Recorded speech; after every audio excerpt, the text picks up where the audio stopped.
दोस्तों ये कहानी है इंग्लैंड के सबसे खतरनाक serial killer Jack the Ripper की, जिसको द व्हाइट चैपल मर्डरर और लेदर एप्रन जैसे नामों से भी जाना जाता था।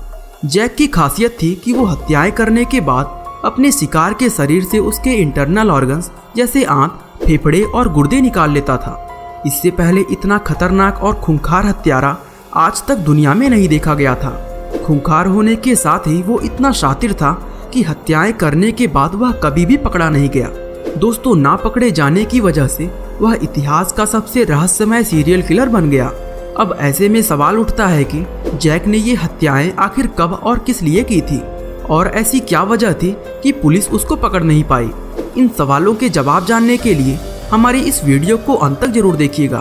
तो चलिए दोस्तों, जैक द रिपर की इस इंटरेस्टिंग स्टोरी को शुरू करते हैं। दोस्तों, ये कहानी सन 1880 के आसपास की है, जब ईस्टर्न लंदन एक गंदगी से भरी हुई जगह हुआ करती थी। इस गंदगी की वजह ये थी कि उस समय पूरी दुनिया में बेरोजगारी का आलम था। दुनिया भर के लोग काम की तलाश में लंदन शिफ्ट हो रहे थे। उस समय बेरोजगार लोगों में काम के लिए लंदन जाने की होड़ सी लगी हुई थी। बाहर से आने वाले इन लोगों की वजह से लंदन पूरी तरह भर गया था। हालांकि ये लोग रोजगार की तलाश में लंदन शिफ्ट हुए थे, लेकिन लोगों की संख्या बहुत ज़्यादा होने की वजह से लंदन के हालात भी बिगड़ गए थे, जिसकी वजह से लोगों को काम मिलना ही बंद हो गया था। और चूंकि लोगों को अपना गुजारा करने के लिए कोई काम नहीं मिल पा रहा था, इसलिए उन्होंने चोरी, डकैती, मर्डर और रेप जैसे घिनौने अपराध करने शुरू कर दिए। दोस्तों, उस समय लंदन की सड़कें पूरी तरह मैले कुचैले शराबियों और चोर उचक्कों से भरी हुई थी। साथ ही महिलाओं के पास भी कोई काम नहीं था, इसलिए प्रोस्टिट्यूशन भी बहुत ज़्यादा बढ़ गया था, जिसकी वजह से हर गली और नुक्कड़ पर वेश्याएं खड़ी हुई नजर आती थी। इंग्लैंड के स्थानीय लोगों ने लंदन में बढ़ रहे इस क्राइम और बिगड़ते हुए हालात के लिए इन बाहर से आए लोगों को जिम्मेदार ठहराना शुरू कर दिया था, जिसकी वजह से जातिवाद बढ़ने लगा और सड़कों पर मारपीट व हत्याओं जैसे वारदातों की संख्या और भी ज़्यादा तेजी से बढ़ने लगी। लोग एक दूसरे के खिलाफ सड़कों पर उतरने लगे थे और पुलिस की पूरी कोशिश करने के बावजूद भी हालात काबू में नहीं आ रहे थे। उस समय हालात ऐसे थे कि लंदन में एक बड़ा दंगा किसी भी समय भड़क सकता था। लेकिन तभी कुछ ऐसा हुआ जिसने न सिर्फ पुलिस की नींद उड़ाई, बल्कि दुनिया का ध्यान भी अपनी तरफ खींच लिया। दोस्तों, सन 1988 में वहाँ की पुलिस को एक सीरियल किलर के लंदन में होने की जानकारी मिली। ये सीरियल किलर इतना खतरनाक था कि इसके बारे में जानने के बाद पूरे पुलिस डिपार्टमेंट के होश उड़ गए थे, क्योंकि उन्होंने इससे पहले कभी ऐसा शातिर और खूंखार हत्यारा नहीं देखा था। पुलिस के साथ ही लंदन के लोगों में भी एक खौफ सा फैल गया था और हर किसी की जुबान पर इसी हत्यारे का जिक्र था। शुरुआत में पुलिस को लगा कि इस हत्यारे ने कुल 11 मर्डर किए हैं, लेकिन बाद में जब जांच गहराई से की गई तो पता चला कि असल में उसने केवल 5 मर्डर किए थे, क्योंकि ये पांचों मर्डर बिल्कुल एक ही तरीके से एक स्पेशल पैटर्न में किए गए थे। दोस्तों, इस स्टोरी को आगे बढ़ाने से पहले चलिए थोड़ा जैक द रिपर के बारे में जानते हैं। अब लोग जानना चाहेंगे कि जैक का जन्म कब और कहां हुआ और वो असल में कौन था। तो दोस्तों, हम आपको बता दें कि इन सवालों के जवाब आज तक कोई भी व्यक्ति नहीं ढूंढ पाया है। उस समय बड़े बड़े मशहूर डिटेक्टिव जैक को खोजने में लगे हुए थे, लेकिन जैक को खोजना तो दूर की बात, वह उसका असली नाम तक पता नहीं कर पाए। यही वजह है कि उसको इतिहास का सबसे रहस्यमय और शातिर हत्यारा माना जाता है।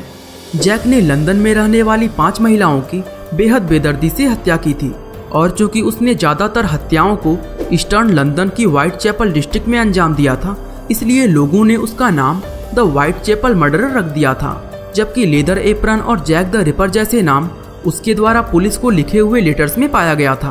तो चलिए दोस्तों, अब वापस अपनी स्टोरी पर चलते हैं। और जैसा कि हमने आपको बताया, उन 5 महिलाओं की हत्या एक स्पेशल पैटर्न में की गई थी। वो स्पेशल पैटर्न ये था कि ये सभी महिलाएं प्रोस्टिट्यूट यानी वेश्याएं थी, और इन सभी की हत्या एक तेज धार वाले चाकू की मदद से की गई थी। दरअसल जैक चाकू चलाने और इंसान के शरीर के साथ चीड़फाड़ करने में माहिर था, क्योंकि इन सभी महिलाओं की हत्या करने के लिए न सिर्फ वह उनका गला काटता था, बल्कि उनके शरीर में डॉक्टर की तरह चीरा लगाकर उनके इंटरनल ऑर्गन्स यानी अंदरूनी अंग भी निकाल लिया करता था।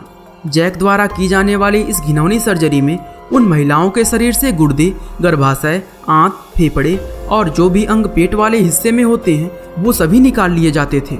इसके अलावा वो इन महिलाओं के गुप्त अंगों को भी चाकू की मदद से उन पर कई बार वार करके उन्हें पूरी तरह बर्बाद कर देता था। पुलिस को डेड बॉडी ऐसी हालत में मिलती थी कि उसको देखकर ही वो उल्टियां करने लगते थे।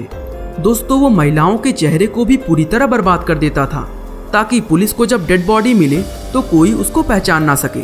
अब चूंकि पूर्वी लंदन उन दिनों अपराधों का एक गढ़ बना हुआ था, इसलिए पुलिस को ये पता लगाने में बहुत परेशानी होती थी कि कौन सा मर्डर जैक ने किया और कौन सा नहीं, क्योंकि जैक के अलावा दूसरे कातिलों के द्वारा भी उन दिनों लंदन में बहुत ज़्यादा मर्डर हो रहे थे। और जैसे ही जैक वाला मामला लंदन में फैलना शुरू हुआ तो दूसरे अपराधियों ने भी उसी के स्टाइल में मर्डर करना शुरू कर दिया। इससे पुलिस की समस्या और भी ज़्यादा बढ़ गई थी। दरअसल जैक उस समय इतना ज़्यादा फेमस हो गया था कि हर अखबार के फ्रंट पेज पर उसी की खबर छपी होती थी। ये पूरी वारदात लोगों के लिए एक हॉरर स्टोरी बन गई थी, जहाँ एक तरफ लोग इन कहानी के मजे लूट रहे थे, वहीं दूसरी तरफ पुलिस उसको पकड़ने के लिए दिन रात मेहनत कर रही थी। पुलिस की ये तहकीकात काफ़ी लंबे समय तक चलती रही, जिसमें उन्होंने हजारों लोगों के इंटरव्यू लिए और फिर उन लोगों में से 80 लोग ऐसे मिले जिन पर उन्हें पूरा शक था। इसके अलावा पुलिस ने जैक के बारे में कोई भी जानकारी देने पर लोगों के लिए मोटा इनाम भी रखा हुआ था। इसलिए जैक की तलाश सिर्फ पुलिस ही नहीं बल्कि उस इनाम के लालच में आम लोग भी कर रहे थे। उन दिनों पूर्वी लंदन में पुलिस 24 घंटे खोजी कुत्तों के साथ जैक द रिपर को ढूंढने में जुटी हुई थी। और चूंकि इंसान के अंगों को चाकू से काटकर बाहर निकालना किसी आम इंसान के बस की बात नहीं थी, इसलिए पुलिस का पहला निशाना कसाई, सर्जन, डॉक्टर और फिजिशियन जैसे लोगों पर था, जो कि इंसान के शरीर को काटने का काम अच्छी तरह जानते हैं। अब अगर जैक के द्वारा पुलिस को लिखे गए लेटर्स की बात करें तो उन दिनों पुलिस को आए दिन ही जैक के नाम से लेटर मिलते रहते थे। लेकिन उन सभी लेटर्स में जो एक लेटर सबसे ज़्यादा फेमस हुआ था उसका नाम था फ्रॉम हेल। ये लेटर 15 अक्टूबर 1888 को पोस्ट किया गया था।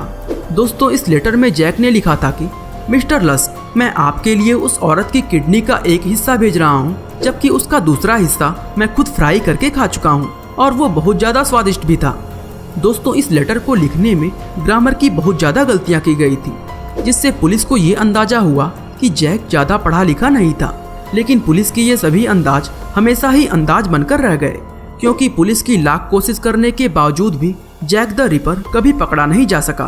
और पकड़ना तो दूर की बात, पुलिस अभी तक उसकी असली पहचान तक नहीं पता कर पाई। समय बीतने के साथ ही बहुत से ऐसे लोग भी सामने आए जिन्हें जैक द रिपर समझा गया। इनमें कुछ लोग तो ऐसे थे जिन पर पुलिस को शक होता था, जबकि कुछ लोग ऐसे भी थे जो खुद ही जैक द रिपर होने का दावा करते थे।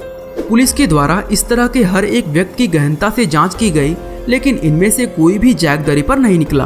बहुत से अपराधी तो सिर्फ फेमस होने के लिए ही खुद को जैक द रिपर कहने लगे थे। यूँ तो उस समय बहुत से ऐसे सस्पेक्ट थे जिनके ऊपर जैक द रिपर होने का शक होता था, लेकिन उन सभी सस्पेक्ट में लोगों का सबसे ज़्यादा शक शाही घराने के प्रिंस और रानी विक्टोरिया के पोते अल्बर्ट विक्टर पर होता था, क्योंकि सिफिलिस बीमारी ने प्रिंस के दिमाग को पूरी तरह नष्ट कर दिया था, जिसके कारण कुछ साल पागलखाने में बिताने के बाद सन 1892 में उसकी मौत हो गई। लोगों का मानना था कि प्रिंस रात में अपने महल से शिकार करने निकलता था और अपनी सनक मिटाने के लिए सिर्फ महिलाओं को अपना शिकार बनाता था। हालांकि इन सभी बातों को सिर्फ अफवाह माना गया, क्योंकि प्रिंस के खिलाफ किसी के पास कोई सबूत नहीं था। आखिरकार कई साल तलाशने के बाद भी पुलिस को जैक द रिपर के बारे में कोई सुराग नहीं मिला और ये सीरियल किलर हमेशा के लिए सिर्फ एक रहस्य बनकर रह गया। दोस्तों, कुछ इसी तरह की घटना सिस्टर्स ऑफ मर्सी के बारे में सुनने को मिली थी। इनके स्कूलों के नीचे 150 बच्चों की लाश दफन की हुई मिली थी। अगर आप भी इसके बारे में जानना चाहते हैं तो डिस्क्रिप्शन में दिए गए लिंक से इस वीडियो को देख सकते हैं। बाकी आज के लिए बस इतना ही। वीडियो अच्छा लगा तो लाइक, शेयर और सब्सक्राइब करना ना भूलें। आपका बहुमूल्य समय देने के लिए बहुत बहुत धन्यवाद।